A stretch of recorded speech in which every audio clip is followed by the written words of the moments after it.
2 মাসেরও বেশি সময় ধরে এক শান্তি চুক্তির আশায় রণক্ষেত্র থেকে নিজেদের গুটিয়ে রেখেছিল যুক্তরাষ্ট্র ও ইরান।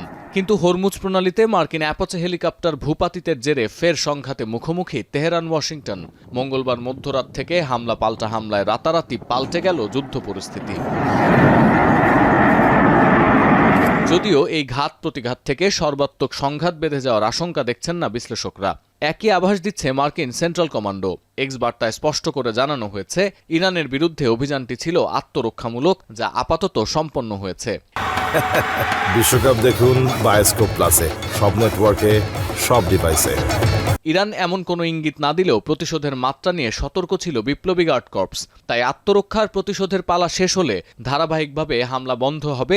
বিশ্লেষণধর্মী প্রতিবেদনে এমন দাবি আল জাজিরার।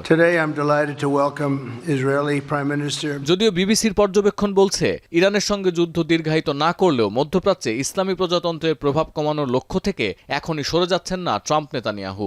তেহরানের সঙ্গে আলোচনা চাইলেও ওয়াশিংটন তেল আবিবের মাস্টার প্ল্যান মধ্যপ্রাচ্যের ভোল পাল্টে ফেলা। আপাত দৃষ্টিতে দেখা যাচ্ছে, পরিকল্পনা অনুযায়ী ইরানকে পরাজিত করতে পারেনি মার্কিন জায়নিস্ট যৌথ শক্তি। তাই এই হারের ক্ষোভ থেকে হলেও মধ্যপ্রাচ্যে সংঘাতের বারুদ জিইয়ে রাখতে চাইবেন ট্রাম্প নেতানিয়াহু। কিন্তু শান্তি চুক্তির মাধ্যমে হরমুজ সচলের আগ পর্যন্ত নিজেদের আসল উদ্দেশ্য প্রকাশ করবে না যুক্তরাষ্ট্র ইসরায়েল। এদিকে যে শান্তি চুক্তি নিয়ে এত আলোচনা, সাম্প্রতিক উত্তেজনায় তা আবারও অনিশ্চয়তায় পড়ল বলে আশঙ্কা বিশ্লেষকদের। প্রথমত, রণকৌশল ও সমন্বয়ের অভাবে এমনিতেই সমঝোতা আলোচনায় ব্যাকফুটে যুক্তরাষ্ট্র।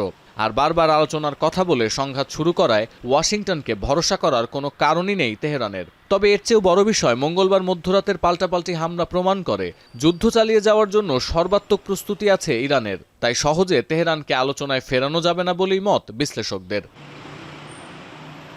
সতীর্থ কর্মকার, এখন বিশ্ব।